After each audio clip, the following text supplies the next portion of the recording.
Hello everyone, আবার একটা নতুন ব্লগ নিয়ে চলে আসলাম। সকালবেলা উঠে সমস্ত কিছু করে বাজারের জন্য বেরিয়ে গেলাম। আজকে ছিল রবিবার, তা বাজারে আজকে মোটামুটি মাছ টাছ বসবো ভেবেই গেলাম। তা আজকে যেহেতু ঝড় বৃষ্টি হওয়ার কথা ছিল, মাছ খুব কম বসেছিল, তাও মোটামুটি যেটুকু বসেছিল বাড়িতে নিয়ে চলে আসলাম। আর সানডে যেহেতু একটু মাংস তো হবে, অল্প একটু মাংস নিয়ে আসলাম, মাটন। মাটন আমার হাজব্যান্ড তো খায় না, আমার আর মেয়ের। মোটামুটি অল্প নিয়ে আসলাম, 2 দিন মতন হয়ে যাবে ওরকম ভেবে। আর নিয়ে আসলাম চিতল মাছ।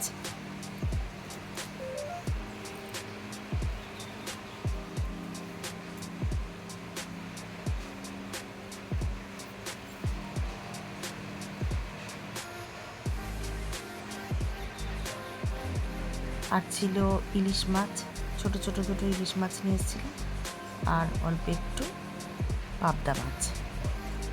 এই মাছটা যা ছিল মোটামুটি আমাদের 3-4 দিন মতন হয়ে যাবে। আমার মেয়ে কোনো মাছই খায় না, ওর জন্য একটু মাটন নিয়ে আসলেও মোটামুটি এটা দিয়ে 2 দিন মতন হয়ে যায়। প্রথমে চিতল মাছটা রান্না করে নেব।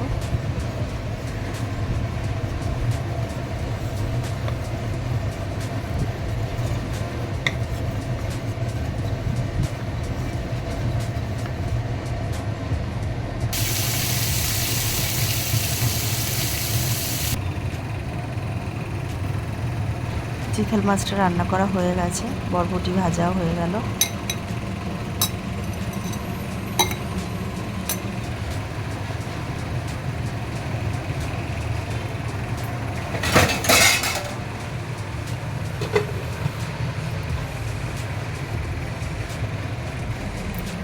আর বাকি যা মাছগুলো ছিল নুন হলুদ লাগিয়ে ফ্রিজে তুলে দিলাম। এবার মাটনটা করে নেব। দই, পেঁয়াজ, আদা রসুন লঙ্কা পেস্ট, লঙ্কার গুঁড়ো, হলুদ, নুন সব কিছু দিয়ে মাটনটাকে মেখে নেব।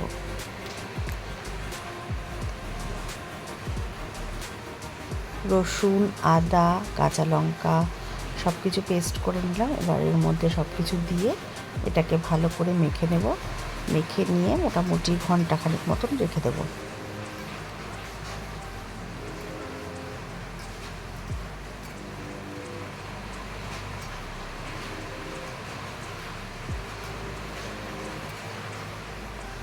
আলুটাকে ভেজে নিলাম তেলের মধ্যে ভালো করে ভেজে নিয়ে, এই তেলে ভাজার আগে আমি একটু মাটনটা আমি সর্ষের তেল দিয়ে রান্না করি। সর্ষের তেলের মধ্যে একটু দিয়ে দিলাম তেজপাতা, গোটা গরম মশলা, জিরে সব ফোড়ন দিয়ে এবার ওই তেলের মধ্যে দিয়ে দিলাম আলুগুলো ভেজে নিয়ে তুলে দিলাম।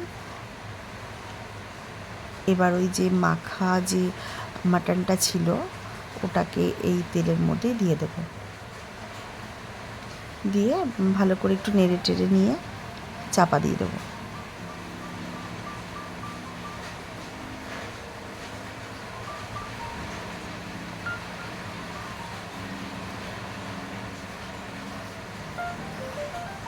মোটামুটি নাড়া দিয়ে নিলাম, নাড়া দিয়ে এবার এটাকে চাপা দিয়ে দেবো। এবার চাপা দিয়ে খানিকক্ষণ রাখার পরে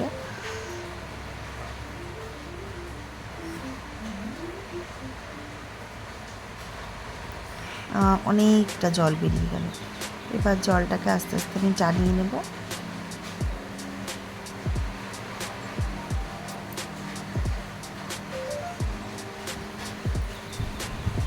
জলটা টানতে থাক, আমি সেই ফাঁকে একটু আটা মেখে নিলাম। এই যে জলটা টেনে নিয়ে এরকম একটা মানে শুকনো কষা মাংস হয়ে গেল। তা আমরা একটু এইটাই ভালো খাই, এটা অনেকক্ষণ ধরেই করি আমি, যাতে মাংসটা খুব ভালোভাবে সেদ্ধ হয়ে যায়।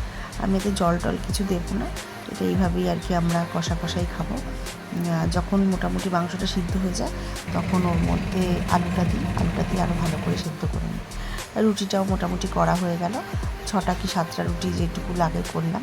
আজকে রান্না করেছিলাম চিতল মাছ, বরবটি ভাজা, ভাত, মাটন,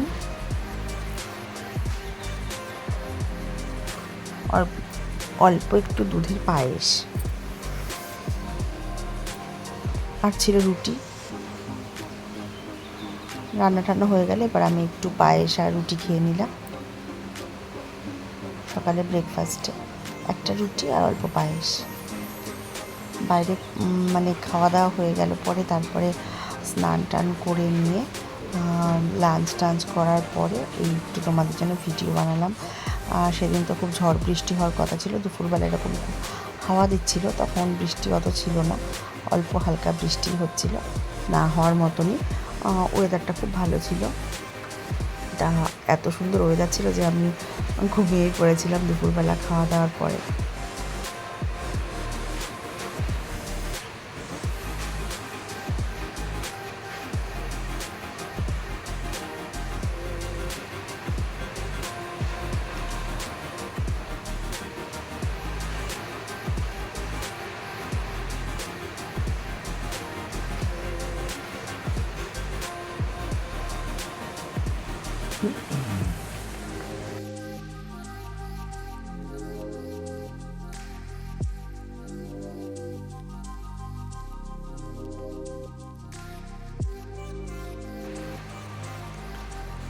এরপরে ঘুম থেকে উঠে সন্ধে টন্ধে দেওয়া হয়ে গেল, তারপরে একটু চা বিস্কুট খেয়ে নিয়ে খেলা দেখতে বসলাম।